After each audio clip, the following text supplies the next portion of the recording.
Ang aking pagkakaisa sa lahat ng Pilipino para sa isang tapat, maayos, ligtas at safe na kampanya at eleksyon. Pero hindi tayo bumibitaw sa ating advokasya ng isang tapat, honest na walang dayaang eleksyon. Naninindigan pa rin ako, Chairman George Garcia, i-disconnect mo sa internet yung automated counting machines bago at habang nag-print ng election returns. Pagkatapos ito, babalik din ako sa Manila dahil ang dami niyang isinampa sa akin na kaso. Na-receive ko na yung subpoena ng kanyang case related sa cybercrime, Article 154 ng Revised Penal Code. Meron na rin siyang kaso sa COMELEC. I think pinadisqualify niya na rin ako.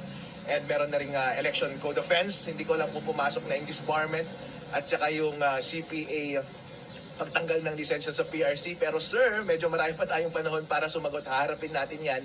Abangan ninyo, pagbalik ko sa Manila, maraming mangyayari. Attorney, ito, maraming katanungan.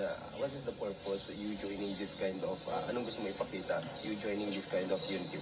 Gusto nating ipakita sa taong bayan na ang tao at mga Pilipino, walang ibang gusto, Chairman George Garcia at ating mga kababayan, mga opisyalis dito sa Pilipinas, kundi ang isang matahimik, tapat, honest at ligtas na eleksyon. Mahirap po bang gawin iyon? Lahat po tayo gustong iyan. Wala pong dahilan para tayo magkasakitan. Hindi mo kailangang pumatay ng tao, manakit ng tao para manalo.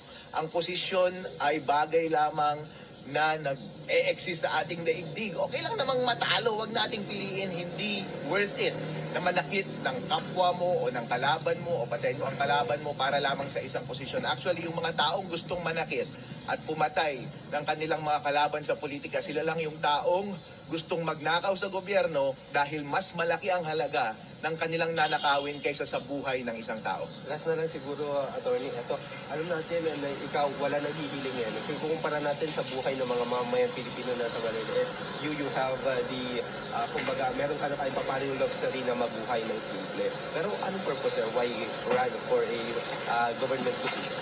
Exactly, natumpak mo, Bombo Radio.